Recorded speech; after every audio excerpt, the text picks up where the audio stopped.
বহু জায়গা, বহু শহর, বহু গ্রামে, বহু অঞ্চলে করা হয়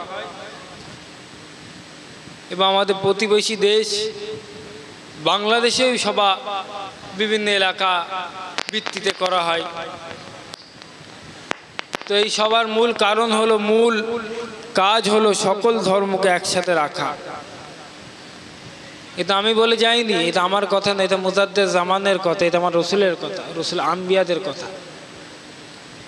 তারা ধর্মকে নিয়ে কখনো রাজনীতি করিনি, ধর্মকে নিয়ে কখনো হিংসা করিনি, ধর্মকে নিয়ে কখনো মারামারি করিনি, ধর্মকে নিয়ে কখনো মারামারি করিনি। তো মুজাদ্দেদ জামান আমাদের শিক্ষা দীক্ষা দিয়েছেন, আমাদের বলেছেন কি তুমি আমার বাড়ি আওলাদ, তোমার কাজ হলো ইতিম মিসকিনের খেদমত করা। এটা মুজাদ্দেদ জামান করেছেন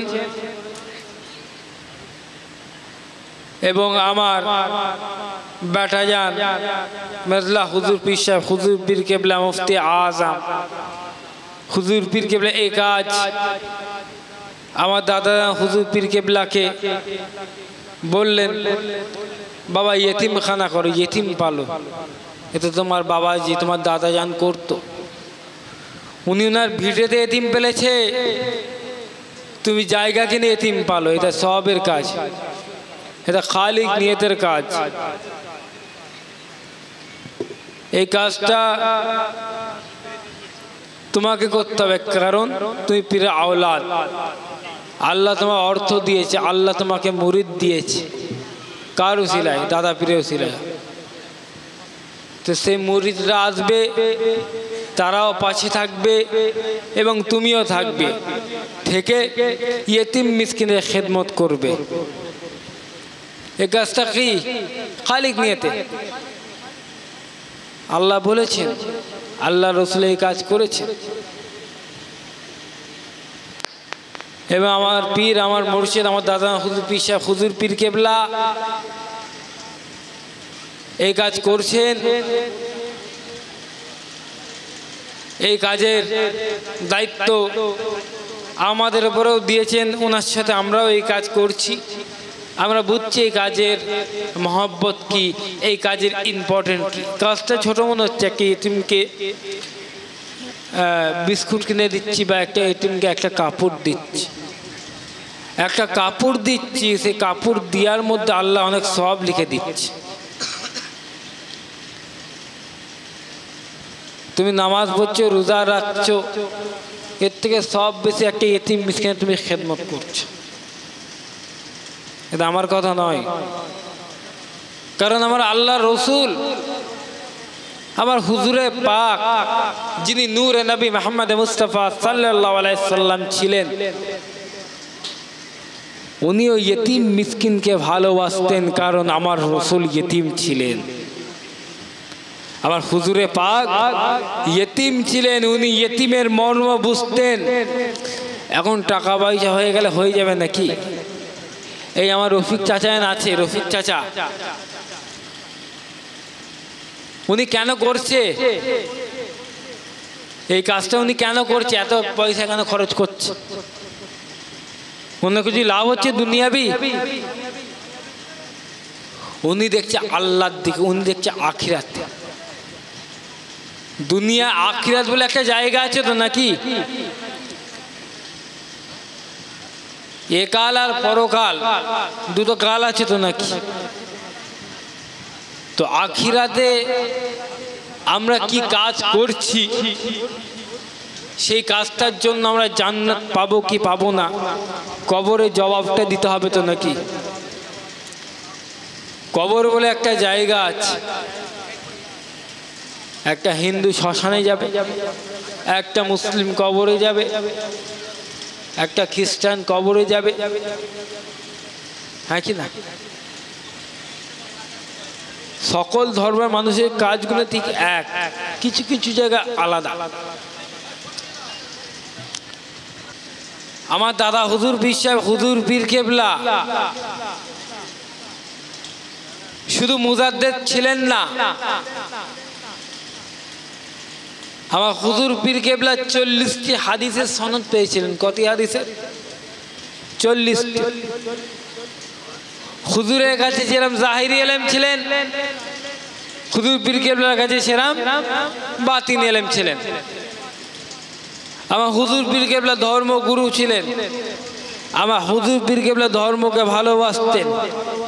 আমার হুজুর পীর কেবলা অন্য ধর্মকে সম্মান দিতেন।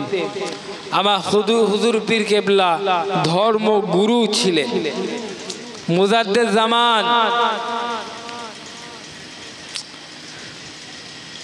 আমার মুজাদ্দেদ জামানের কাছে বড় বড় নেতা মন্ত্রী সেই যুগের আমার মুজাদ্দেদ জামানের কাছে এসেছিল, আসেনি? আমার মুজাদ্দেদ জামান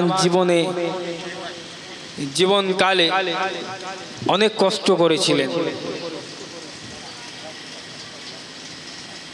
সেই কষ্ট করে সে মানুষকে বুঝিয়ে মানুষের কল্যাণ করলো, মানুষের কাজ করলো, সিলসিলার খেদমত করলো।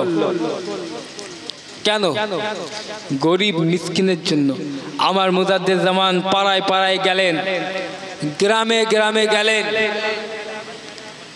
গিয়ে শুধু মুজাদ্দেদ জামান বললেন না কি, মুজাদ্দেদ জামান বললেন না কি, এই তুমি কি সিলসিলার ভক্ত বা সিলসিলার মুরিদ? এটা বললেন না। অবশ্যই আমি সিলসিলা ছড়াতে এসেছি, অবশ্যই সুন্নাতুল জামাত সিলসিলা আমি আবু বকর ছড়াতে এসেছি। কিন্তু আমি এটাও বলছি, তোমার বাড়িতে ইতিম মিসকিন থাকলে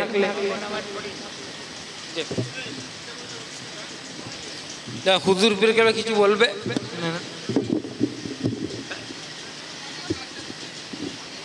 না? আমাদের মুসাল্লি আল্লাহ রাসূল করেন। আমাদের এখন যে টাইম হয়ে গেছে, বুঝাচ্ছেন, এখনো প্রায় কতক্ষণ বাকি রয়েছে। তা আমরা চাইছি টাইম আছে, মেয়েগুলোকে পাড়া দিয়ে দেবো কিনা সেটা চিন্তা করছি। কাপড় কেনা ঠিক, হ্যাঁ ওরা এসে নেবে না এখান থেকে, ওরা এখান থেকে এসে নেবে না। হ্যাঁ এদেরকে এসে বলুন, এসে নিয়ে যাক। হ্যাঁ না না না ঠিক আছে। এমন জায়গায় ঘুরেছে এই যে একে নিয়ে পারা গেল না। বললুম যেখানে বলবো সেখানেই কাপড় গোনা রাখ। এই দেখুন অন্যদিকে ফাঁক। কোথায় গেলি রফিক? দেখছো এটা পড়ে যাচ্ছে, এটা আমটা ছোট করে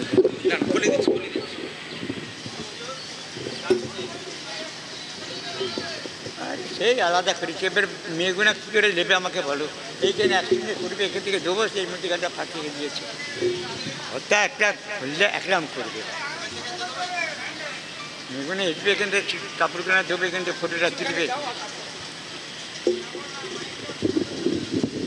এইটা মেয়েগুনাকে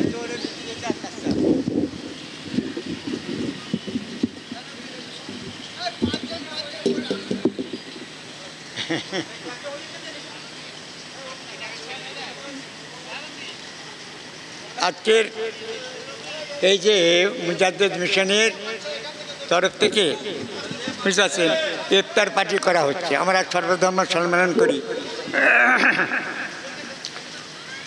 আমাদের আল্লাহ পাক কোরআনে ঘোষণা করেছেন, ওয়াল মুআল্লাফাতি কুলুবুহুম ফির রিকাব ওয়াল গারিমিনা ফি সাবিলিল্লাহ ইবনাস সাবিল ফরিদাতান মিনাল্লাহ। আল্লাহ রসুলকে বলছেন যে তুমি খালি মুসলমানের জন্য নও, তমাম পৃথিবীর জন্যে। অতএব যারা তোমার উপরে ঈমান আনেনি, তোমাকে নবী বলে আপনার দেখছে, তাদের জন্য বিরাট বড় বাগান দিয়ে যাও। তারা সেই বাগান থেকে আপনার খেজুর টেজুর বিক্রি করবে, খাবে। তারপরেও যদি দরকার হয় তাহলে পরে বাইতুল মাল থেকে নেবে, এবং এদেরকে খাবার টাবার দাও। বুঝতে পারছেন? সেই জন্য এটা তো সবাই করতে পারে না। দাদুজি শিকোল্লা বলে গেছেন 3টে শেকড়, হিন্দু, মুসলমান, খ্রিস্টান। বুঝতে পারছেন? মেজর হুজুর কেবলা সব করেছেন, হুজুররা করেছেন। তো আজ সেই জিনিসটা আমাদের ফ্যামিলিতে সবাই তো করতে পারবে না, কেন এসে কাপড় আমি কিনে আনি। আপনারা মনে করছেন এসব কাপড় আমি কিনে এনেছি, কিনে আনি। আমাকে যে মেচাপুর থেকে কাপড়, এই বিস্কুট এনেছে,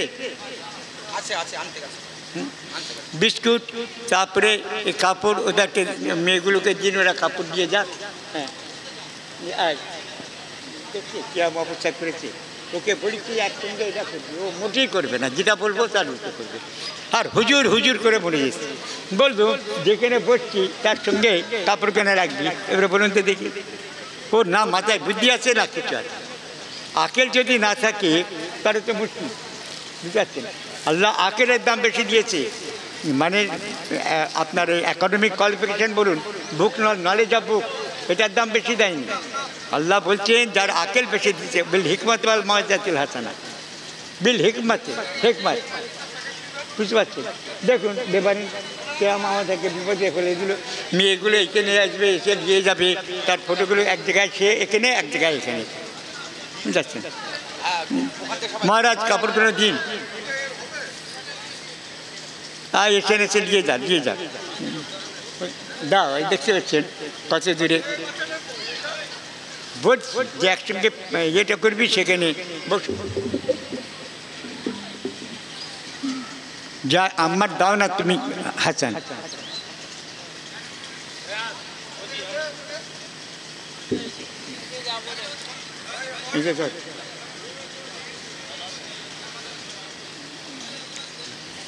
ঠিক করে যাবে।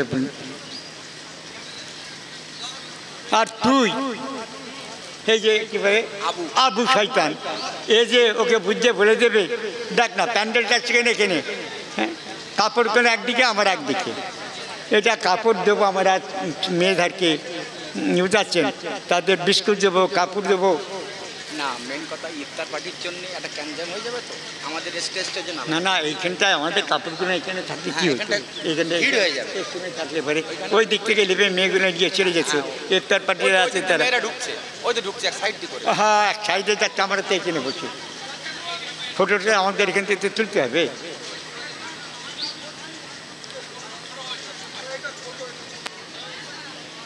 হ্যাঁ, আর ছোটো বড়ো সেটা দেখবে, এখানে করলে ভালো। কিছু এখানে আনতে বলি, কিছু আনতে বলি, এখানে কিছু আনতে বলি। না না, ঠিক আছে, ঠিক ওইটা উঠছে। তো আজকে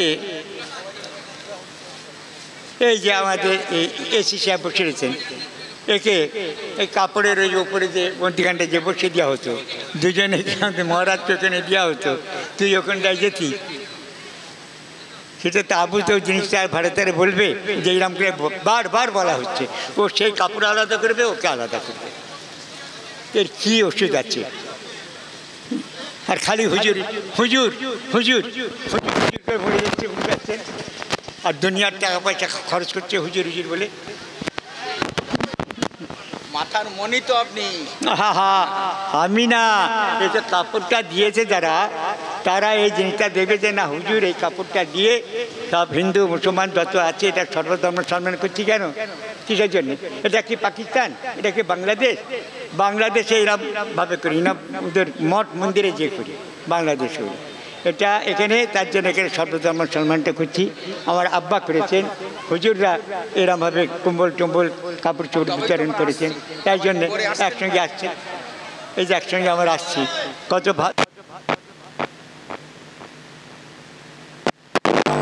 চিন্তা করতে পারতেন না, কেন মেয়েরা বাইরে বেরোতো না, বুঝতে পারছেন? আমি হুজুর লোক, আপনারা সব বসে রয়েছেন, কী করে বেরোবে? এবারে বসে রয়েছে।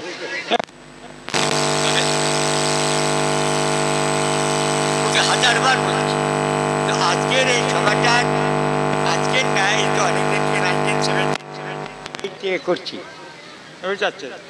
মেজ হুজুর, নজুর সে সময় বেঁচে, বড় হুজুর ইন্তেকাল করে গেছে, তখন থেকে করা হচ্ছে। তো আপনারা এটা করার উদ্দেশ্যই হচ্ছে, বসুন বসুন, হ্যাঁ ওখানে বসুন, এখানে বসুন, ঠিক আছে, কোনো অসুবিধা নেই।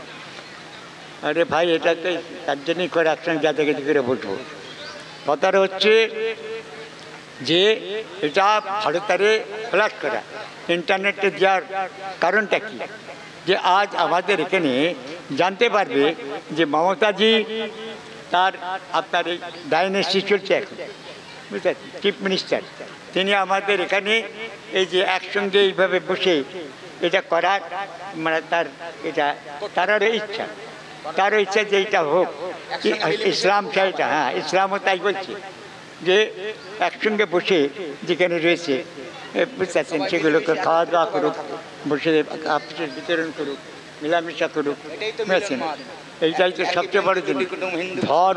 ধর্ম আলাদা হচ্ছে, তুই কি যে যার ধর্ম পালন করবে, কোরআনে তাই বলছে। মোহাম্মদ সাল্লাল্লাহু আলাইহি ওয়াসাল্লাম কোরআন কি বলছে শোনো, আমি হাদিস বলি না, খুব কম বলি। আজকাল এত মৌলানা খালি হাদিস আর হাদিস, হাদিস আর হাদিস, আর বুখারী শরীফ, মুসলিম শরীফ, আবু দাউদ শরীফ ছাড়া আর কিছু জানে না, পড়েনি। আর সে বেচারারা অত পড়বে কী করে, বুঝছেন। এই যে ছেলেটা দেখতে পাচ্ছেন, এই যে ছেলে, ও করবে, এটা এদের করবার কথা নয়, বুঝলেন। এটা করবার কথা হচ্ছে আমাদের, আমরা পিচ্ছাবের ফ্যামিলির ছেলে, আমরা কুরেশ বংশের ছেলে। এই যত মেটিয়াপুরিস থেকে সব কাপড় দিয়েছে আমাকে, যত, বুঝতে পারছেন। এই বিস্কুটের 3 লাখ টাকা দিয়ে মেশিন দিয়েছে, আটা ময়দা সব তারা দেয়। আপনি মনে করছেন বাহ পিচ্ছাব কত, হ্যাঁ জেনারেস, কত ভালো, আমাদেরকে পিচ্ছাব দিচ্ছে, এত টাকা পয়সা। না না না, আমার 1 পয়সা খরচ নেই, 1 পয়সা আমার খরচ নেই, বুঝছেন। টাকা পয়সা বুঝেছেন যে আল্লাহ পাক দেখছেন এই লোক রয়েছে এখানে করছি, আপনার ওখানে করলে পরে আপনি ইন্তজাম করতে পারবেন না, আমি করছি। কোনো মনে সাহেব কী করে করবে বলুন, করবে না, কোথায় কী করে করবে, কে তাকে টাকা দেবে? তাকে মাদ্রাসায় চাকরি করতে হবে, মসজিদে চাকরি করবে, আমাকে দেবে। ও আপনার বাংলাদেশে যায়, বাংলাদেশে দেবে, এখানে যায়।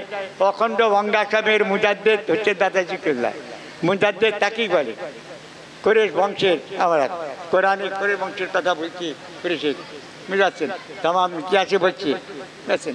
ছেলে মেয়েরা এরপরে আপনার আমরা শাড়ি দিতে চাই, বুঝতে পারছেন তো, যা গোলমাল লেগেছে বুঝতে পারছেন, পৃথিবীতে দেখতে পাচ্ছেন তো, এত উলট পালট হচ্ছে, এত ঝগড়া মারামারি ফাটাফাটি ইয়ে হচ্ছে, বুঝতে পারছেন। আমাদের এই বাংলা শান্ত, ওই বাংলা শান্ত, ওরা পলিটিক্যাল গোলমাল, ওই বাংলায় কিছু হচ্ছে না, পলিটিক্যাল। ও হরদম মামাকে ফোন করে, ওখানে 16 কোটি লোক, তা 8-9 কোটি আমার দাদুরই মুড়ি, 8-9 কোটি তাদের খানদানকে খানদান বরাবর দাসগুলো সব আমাদের মুড়ি, কথাটা বুঝতে পারছেন। তবে এখানে জামাত বলে কোনো জিনিস নাই, জামাত আমরা মানি না। এই যে জামাত দেখছেন আপনার এখানে এসে, বাংলায় কোনো জামাত নেই, বাইরে থেকে এসে জামাত আপনার এখানে এসে এই জামাত করবে, যে বাংলাদেশে জামাত নিয়ে গোলমাল করছে কি, জামাত নিয়ে গোলমাল হচ্ছে, বুঝতে পারছেন। ইসলামে কোরআনে আল্লাহ বলছে যে তোমার উম্মত একটাই, ওয়াহিদা, উম্মত ওয়াহিদা, বুঝছেন, তোমার একটাই উম্মত। সেই উম্মত কাল কিয়ামতের দিন হাসরের ময়দানে যত নবীর উম্মত তার 2 ভাগ হয়ে যাবে, 2 ভাগ হবে। ভালো দেখুন, রাখুন, তাবিয়াদ্দৌজুহুম তাসওয়াদ্দৌজুহুম, এক দলের মুখ সাদা হবে, এক দলের মুখ কালো হবে। ওই যত উম্মত রয়েছে, যত মানুষ রয়েছে, তাদের 2 দল হবে। যাদের মুখ সাদা হবে তাদের অন্তর ভালো, তারা মিলেমিশে থেকেছে, মারামারি করেনি, খুনোখুনি করেনি, ফাটাফাটি করেনি, কাটাকাটি করেনি, তাই তারা আপনার জান্নাতে যাবে, বুঝতে পারছেন। এখন তো দেখতে পাচ্ছেন পাকিস্তানেতে, আফগানিস্তানে মারামারি হচ্ছে, এই যে আপনার ইসরায়েল আছেন, তাতে আমেরিকা এদিকে, এদিকে আবার রয়েছে পুতিন, তারপরে চায়না, এই দেখতে পাওয়া যাচ্ছে শক্তিটা 2 ভাগ হয়ে যাবে। আগে ইউনাইটেড নেশন এক ছিল, সেটা থাকবে না মনে হয়, সব আলাদা হয়ে যাবে। তার বাদে এখন মারামারিতে চলছে। আপনার তো আমার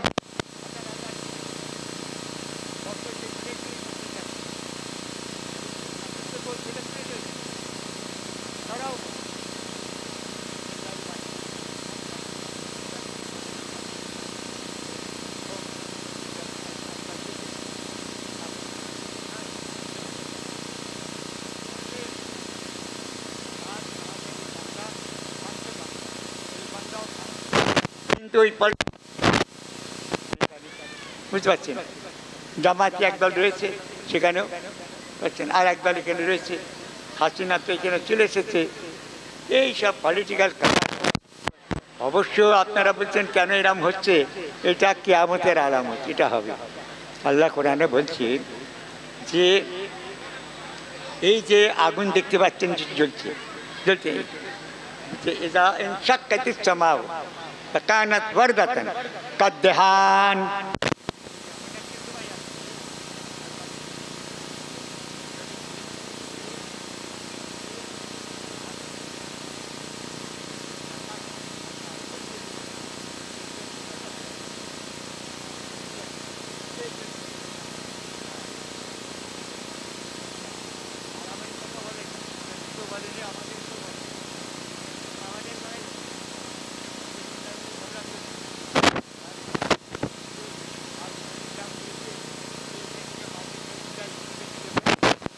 যে আপনার ওয়াশিংটনে বলছে আমারও মারলে তোমাদের আপনার ইন্ডিয়ায় যে পড়ে যাবে, কথার দ্বারাই বলছি, কার কত দূরে যে পড়বে।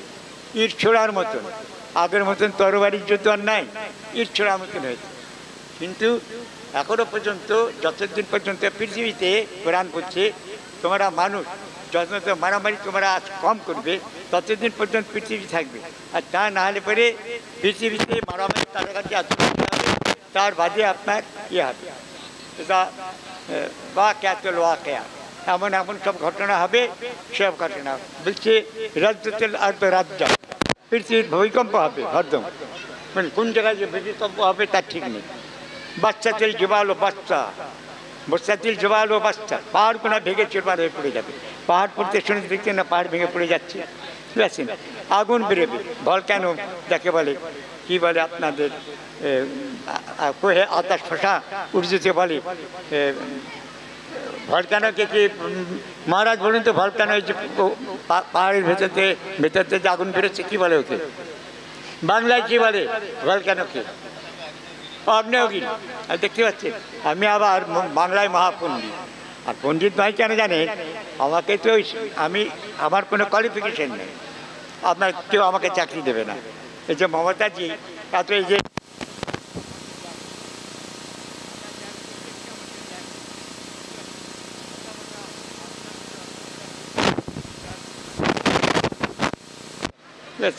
আমি ঠিক ভালো আছি, বুঝছেন।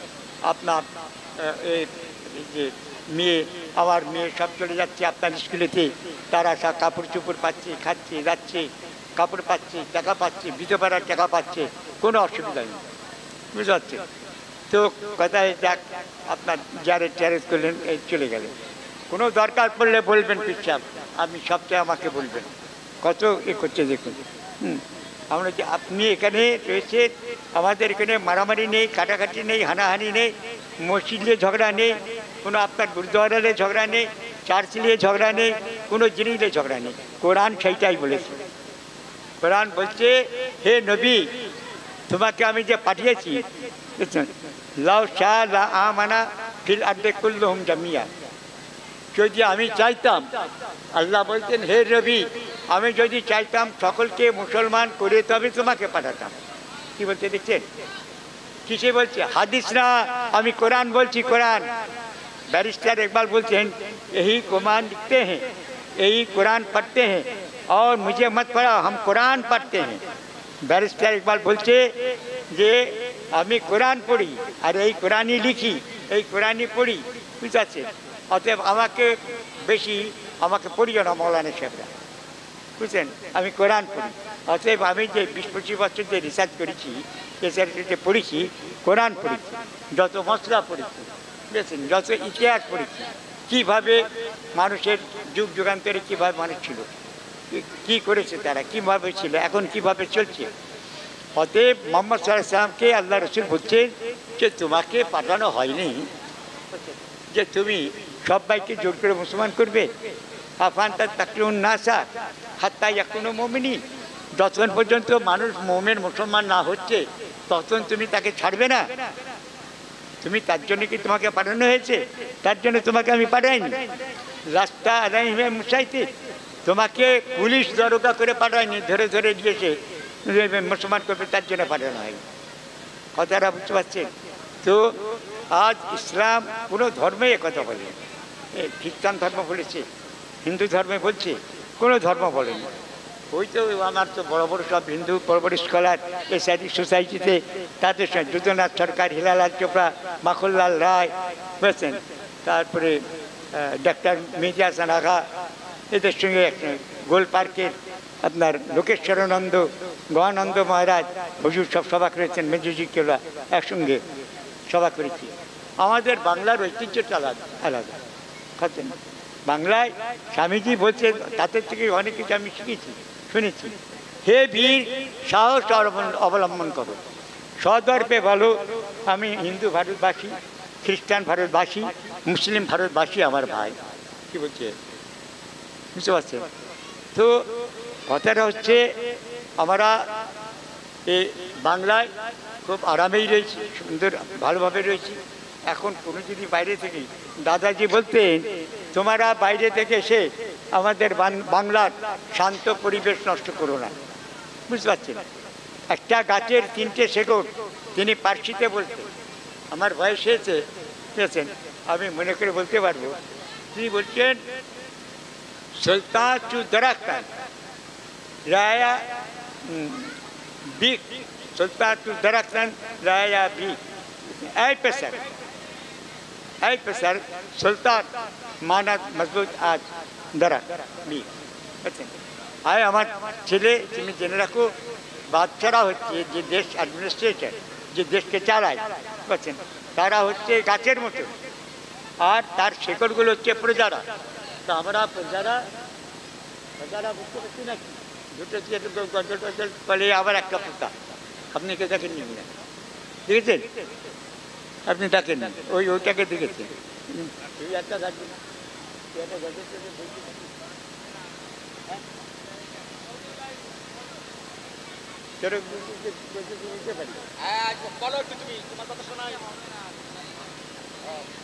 আরে রোজা রেখে রেখে দিতে কি হয়েছে? রোজার সময় রোজা রাখবে না?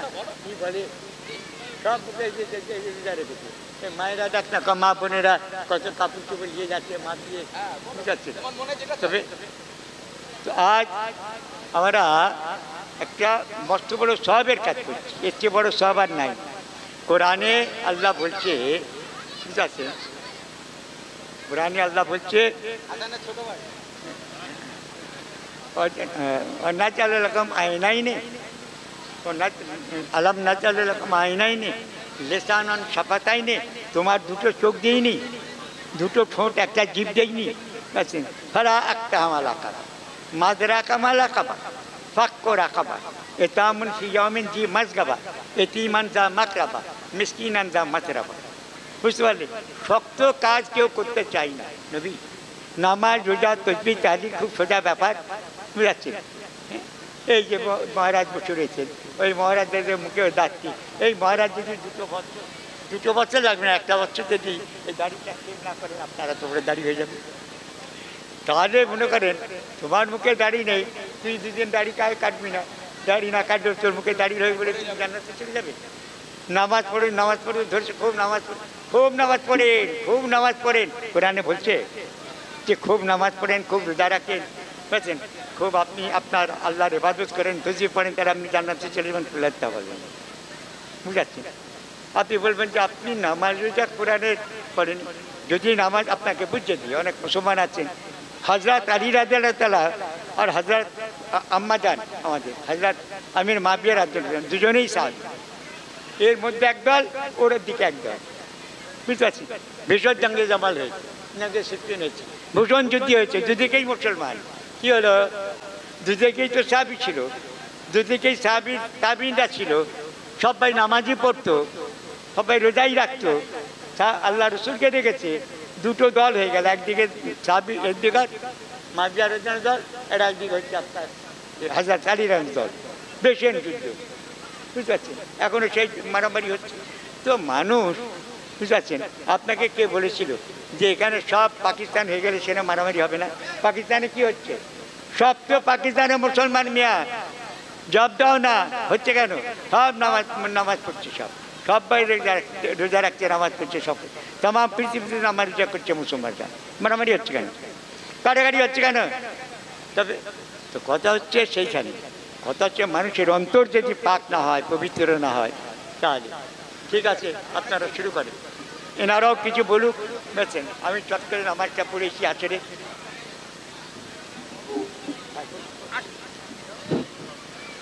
আসসালামু আলাইকুম। এখন আপনাদের সামনে বক্তব্য রাখবেন আমাদের প্রধান অতিথি মহারাজ স্বামী সোমানন্দ মহারাজ। ইনি অনেক সিনিয়র, স্বামী লোকেশ্বরানন্দের কন্টেম্পোরারি, একসাথে বহু বহু কিছু দেখেছেন, বহু কাজ করেছেন। এখন আমরা তার মূল্যবান বক্তব্য শুনব। মহারাজ।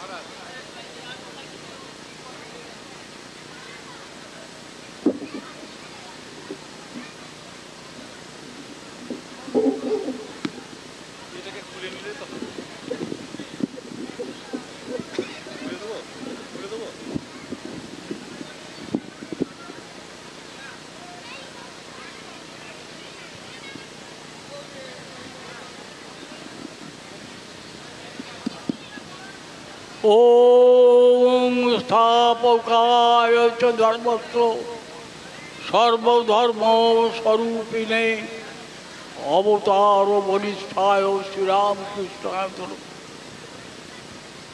শ্রীরামকৃষ্ণ এই যুগে অবতার হয়ে এসেছিলেন। ওকে বলা হচ্ছে সর্বধর্মের স্বরূপ, আর বরিষ্ঠ যত অবতার এসেছেন তার মধ্যে উনি বরিষ্ঠ। এই যুগে তার সবচেয়ে গ্রহণযোগ্য বক্তব্য হচ্ছে যত মত তত পথ। উনি নিজে হিন্দুর যত রকম সাধন পথ আছে এক এক করে তিনি সাধনা করে গেছেন। নিজেদের ধর্মের সব দিক সাধন ভজন করে এক এক করে অন্য ধর্মের সাধন ভজন করতে আরম্ভ করলেন। খ্রিস্টান ধর্ম, ইসলাম ধর্ম ইত্যাদি। তিনি প্রত্যেকটি ধর্মকে সাধন ভজন করে সিদ্ধি লাভ করেছেন। তিনি তাদের দর্শন পেয়েছেন এবং তিনি বলছেন যত মত তত পথ। আমরা এই যুগে নানান রকম ভাবে আলাদা হয়ে পড়েছি ধর্মের নাম করে। এক ধর্মেই কত রকম দিক দেখছি এবং তাই নিয়ে পর্যালোচনা করছি, কিন্তু আসলে যেভাবেই করুক না কেন আসল একটা জায়গায় উপনীত হতে হবে, এক ঈশ্বর, নিরাকার ঈশ্বর। অনেকে বলে থাকেন হিন্দুরা পুতুল পুজো করে, সাকারের করে, কিন্তু তারা জানে না যে সাকার করলেও তারা আসল মানে এক নিরাকার ঈশ্বর। সে যে ধর্মেই পালন করুক না কেন আসল সেই এক নিরাকার ঈশ্বরেই পৌঁছতে হবে। হিন্দু ধর্ম নাম বহুকাল ধরে নয়, হিন্দু ধর্ম সর্বশেষ এইটির নাম হিন্দু ধর্ম হয়েছে, কিন্তু এই ধর্মের আগে কোনো নাম ছিল না।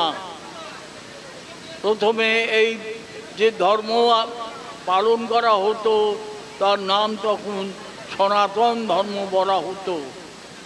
সনাতন ধর্ম চলার পর নানান মুনি ঋষিদের তপস্যার যেসব বক্তব্য ছিল সেগুলো একত্রিত করা হয়, সেইটির নাম হচ্ছে বেদ। এই বেদ রচনার পর এই ধর্মের নাম ছিল বৈদিক ধর্ম।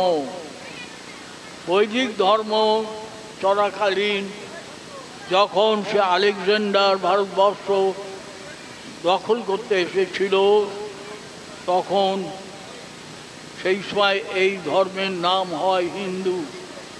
মানে সিন্ধু নদের পার হয়ে আসতে হয়, তা ওদের সিন্ধুকে হিন্দু বলতো। অতএব ওই নদের পারে যারা থাকে তারা সবাই হিন্দু। তার মানে ভারতবর্ষে যারা বাস করে তারা হিন্দু। আর তখন ভারতবর্ষে এই ধর্মই প্রচলিত ছিল, অন্য ধর্ম তখন অপ্রবেশ করেনি। পরে পরে নানান ধর্ম ভারতবর্ষে প্রবেশ করেছে, কিন্তু ভারতবর্ষ সবাইকে করে তুলে নিয়েছে। যখন ফরাসি দেশ থেকে যখন ওদের পারস্য দেশ থেকে তাদের ওই দেশ থেকে তাড়িয়ে দেওয়া হয়, তখন ভারতবর্ষে এসে সবাই আশ্রয় নেয়। কিন্তু ভারতবর্ষ এত উদার নীতি পালন করত, সেই পার্সিদের আমরা সবাইকে গ্রহণ করলাম। তারা বলল আমাদের দেশে ধর্ম পালন করতে পারবো? আমাদের হিন্দু মুনি ঋষিরা তখন বললে নিশ্চয়ই তোমরা পারবে। খালি তোমরা পারবে না, তোমাদের মন্দিরও তৈরি করতে পারবে। সেইভাবে পারস্য দেশ থেকে আসে, পরবর্তীকালে ইসলাম খ্রিস্টান সবই এই দেশে আসে। এখন অবশ্য পৃথিবীতে সর্বত্রই সব ধর্মের লোক চলে গেছে, হ্যাঁ, একমাত্র আরবের কয়েকটা দেশ ছাড়া। যাই হোক, ধর্ম কারোর একার নয়, যে যেভাবেই পালন করুক না কেন ধর্ম কিন্তু একই, কারণ এক ঈশ্বরেরই সৃষ্টি। ঈশ্বর সৃষ্টিকারক, কিন্তু তিনি এক। কেউ তাকে আল্লাহ বলছে, কেউ তাকে ভগবান বলছে, কেউ তাকে গড বলছে, কেউ তাকে ঈশ্বর বলছে, এই মাত্র তফাৎ। আমরা শুধু নিজেদের ধর্মের ভালো দিক বলে অপরের সঙ্গে ঝগড়া করে থাকি। এটা আমাদের খুব বুদ্ধিমানের কাজ নয়। কারণ আমি বলবো নিজের ধর্মটাও ভালো করে অনুধাবন করো, তাহলে অপরের ধর্মকে ঠিক ঠিক বুঝতে পারবে। নিজের ধর্ম যদি ভালো করে পালন করতে পারে তাহলে অপরের ধর্মকেও ভালো করে বুঝতে পারবে, তখন আর ঝগড়ার কারণ থাকবে না। এই যে আমরা উপস্থিত হয়েছি মুজাহিদ মিশনের তরফে, মুজাহিদ মিশন বিশ্বাস করে সমস্ত ধর্মকে, এবং এই যে পীর সাহেব যে অনুষ্ঠান করে যান, তার প্রধান উদ্দেশ্য যে প্রত্যেক ধর্মের কথা তোমরা শোনো এবং সেই ধর্মকে শ্রদ্ধা করো, কখনো ধর্ম নিয়ে হিংসা করো না। আমি জানি না কতটা এগোচ্ছে, কিন্তু ওর এই প্রস্তাব উনি চালিয়েই যাচ্ছেন। মানুষকে কতটা নেবে এটা তাদের উপর। আর একটা জিনিস উনি প্রায় অনুষ্ঠানে বলে থাকেন, অনুষ্ঠান আড়ম্বর করে করো না, অনুষ্ঠান অনেক খরচ করে তৈরি করো না, বরঞ্চ সেই পয়সা গরিব দুঃখীকে দাও। এটা ওর একটা বড় দিক। উনি বলে দু একটা খাট বসিয়ে দাও, সেখানেই আমরা বক্তৃতা নেব। এটা একটা বড় দিক। আপনার সেই দিকে এই চিন্তাটা কথা ভাববেন। আর একটা বড় দিক এই মুজাহিদ মিশনে, সেটা হচ্ছে গরিবের সেবা করা। সেটা আমাদের হিন্দু ধর্মের সঙ্গে প্রচণ্ড মিল আছে। কারণ স্বামী বিবেকানন্দ কিছু কাল আগে বলে গেছেন, মন্দিরের পূজা পাঠ বন্ধ করে মানুষের সেবা করো, তাহলেই ঈশ্বরের সেবা করা হবে। তাই আপনাদের এই চিন্তাধারাকে অনুধাবন করবার কথা আমি অনুরোধ করছি। এইগুলো ভেবে দেখবেন এই কথাটার মধ্যে কতটা সারমর্মতা আছে। সেই জন্যে এই পীর সাহেব যে এই অনুষ্ঠানগুলো করে যান, এইটাতে আমরা হিন্দু সন্ন্যাসী হয়ে আমি বিশেষ করে প্রায় 35 বছর ধরে ওকে সাহায্য করে চলেছি ওই দুটি কারণে। এই বলে আমার বক্তৃতা এখানে শেষ করলাম। আপনারা স্বামী সমানন্দ মহারাজের বক্তব্য শুনলেন। এখন আপনাদের সামনে সংক্ষিপ্ত বক্তব্য রাখবেন আমাদের রেভারেন্ড অনুপ মণ্ডল মহাশয়। আমি রেভারেন্ড অনুপ মণ্ডল মহাশয়কে দিচ্ছি। যিশুর নামে সবাইকে প্রীতির শুভেচ্ছা জানাই। আজকে খুব সুন্দর একটা মুহূর্তে আমরা এখানে এসে উপস্থিত হয়েছি।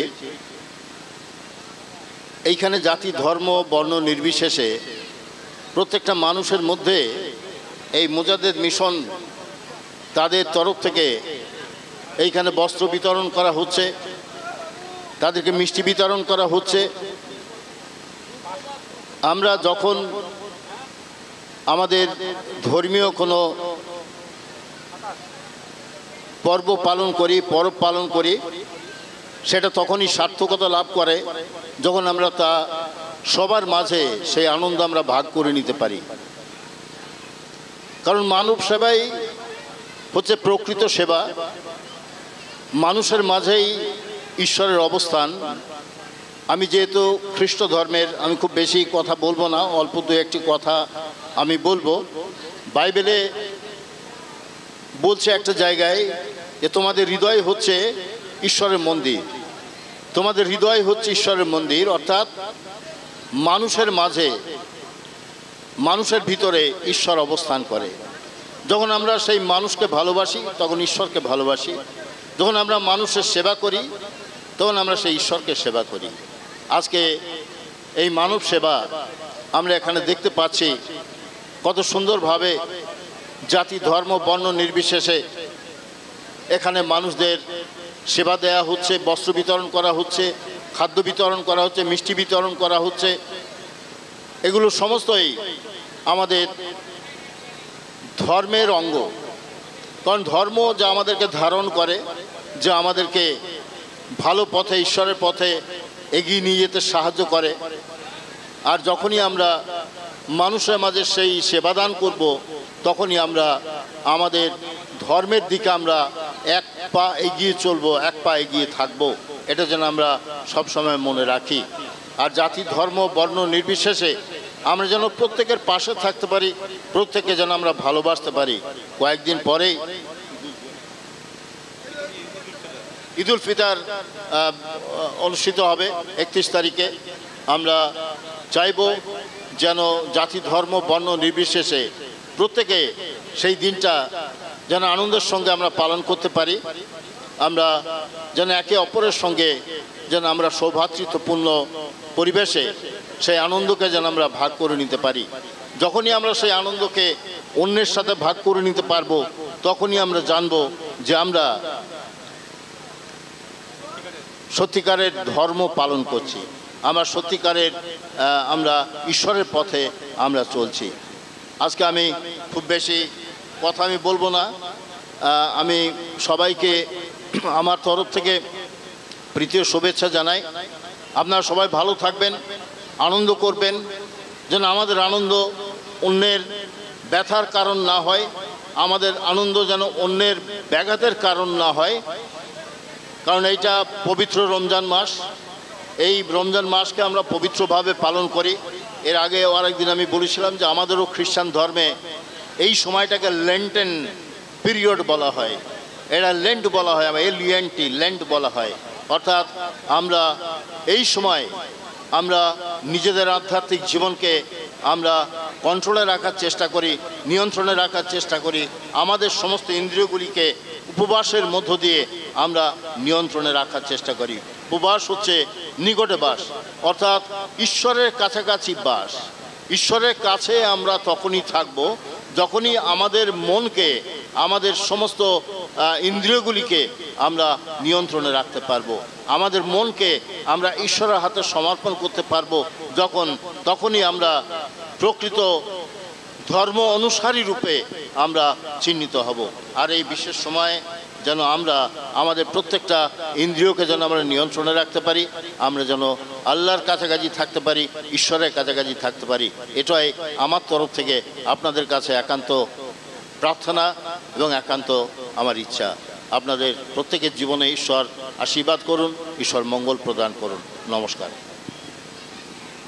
ধন্যবাদ রেভারেন্ড অনুপ মণ্ডল মহাশয়কে। এখন আমি বক্তব্য রাখবার জন্য অনুরোধ করছি শঙ্কর মীঠ এবং মিশনের মহারাজ পরিতোষানন্দ মহারাজ আছেন। আমি পরিতোষানন্দ মহারাজকে বলবো কিছু মূল্যবান তার বক্তব্য রাখতে।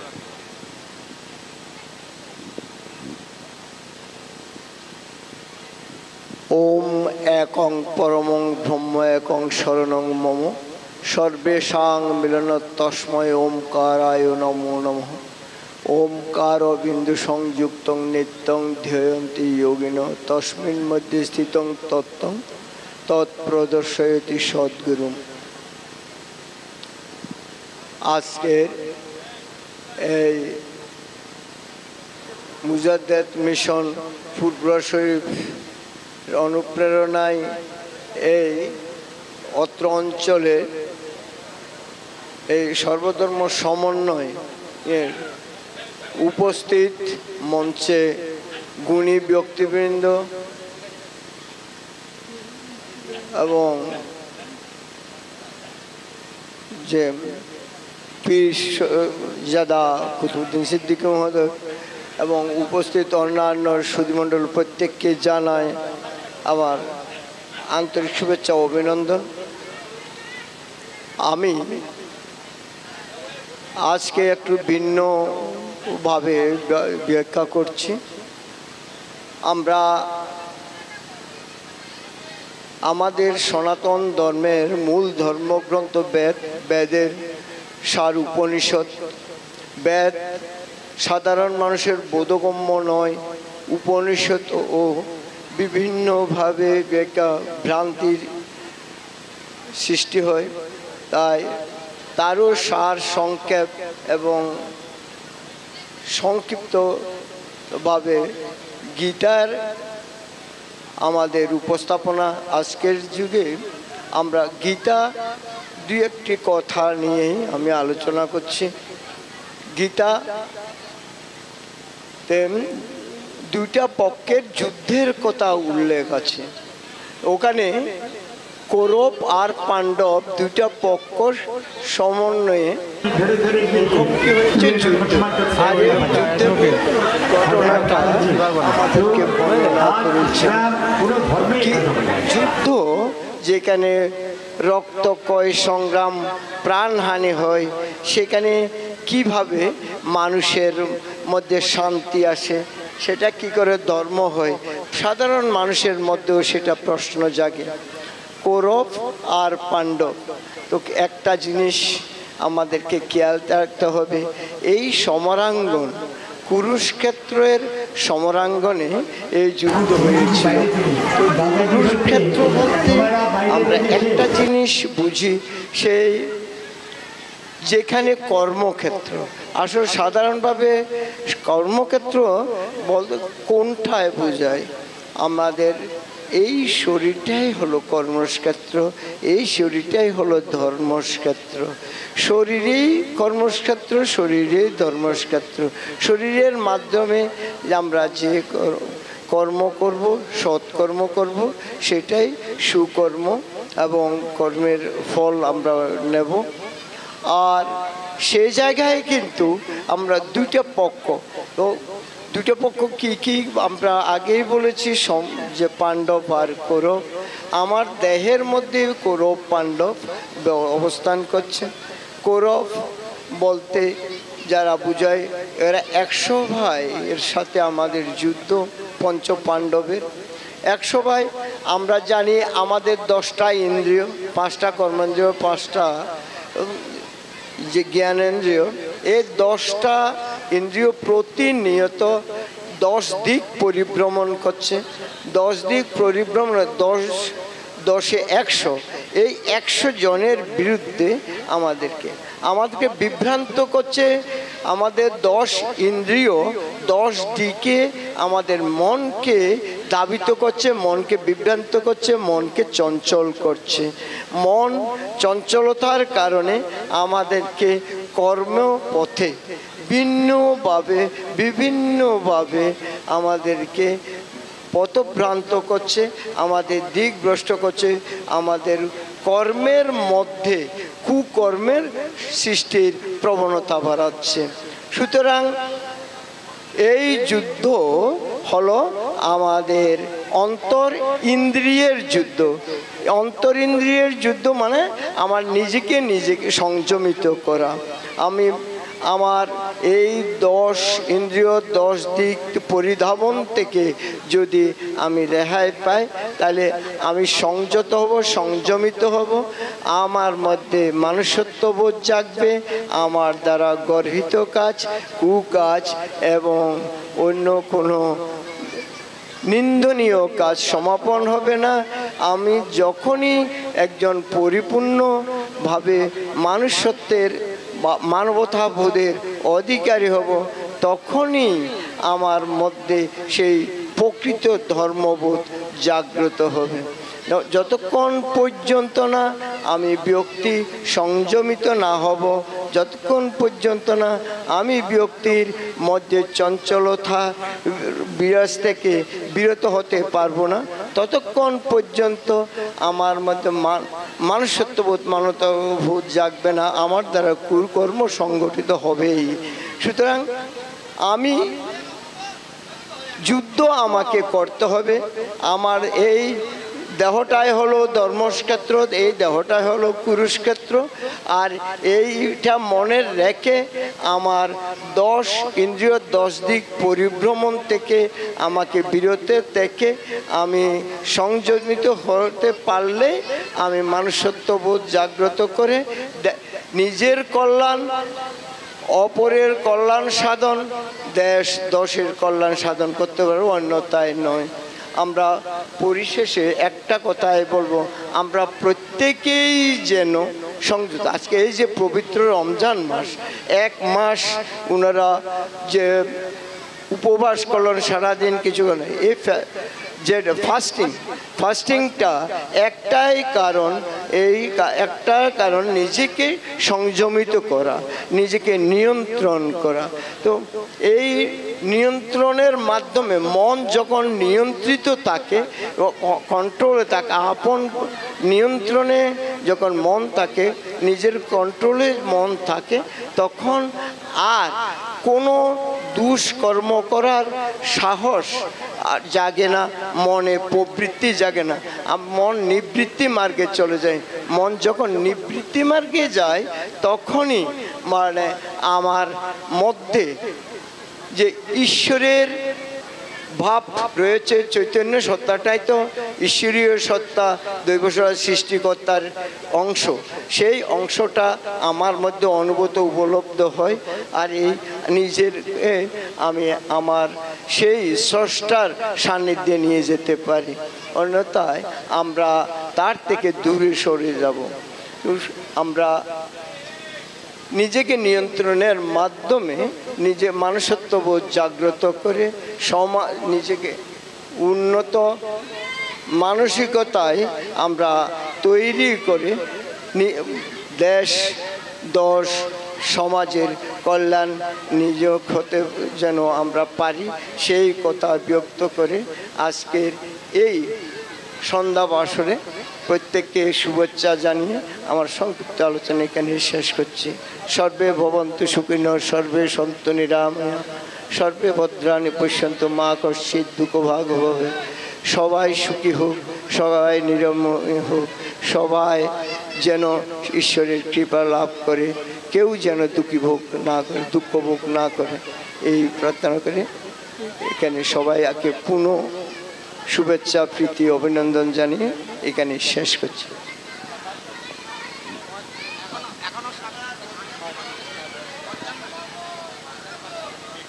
দুয়াটা করে দেব।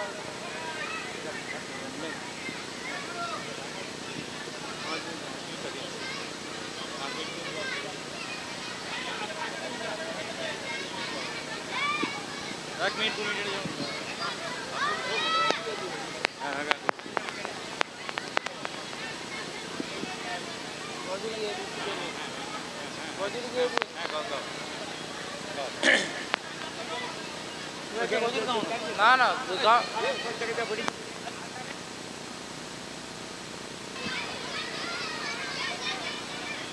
अस्सलामु अलैकुम नाते रसूल सल्लल्लाहु अलैहि वसल्लम।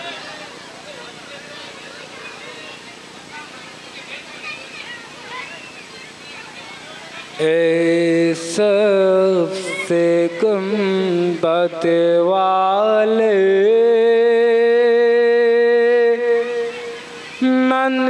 मंजूर दुआ करना जब वक्त नज़ा आए आका दीदार अता करना दीदार अता करना। ऐ नूर खुदा आकर आँखों में समा जाना या दर पे बुला लेना या ख्वाब में आ जाना। ऐ पर्दा नशी दिल की पर्दे में बुला लेना या दर पे बुला लेना आका या ख्वाब में आ जाना या ख्वाब में आ जाना। मैं कब्र अंधेरी में घबराऊंगा जब तन्हा इमदाद मेरी करने आ जाना रसूल।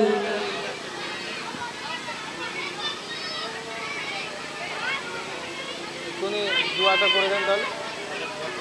দোয়া করে দেন আমি করে দেবো। আচ্ছা নবে তো আমি দোয়া করে দেবো।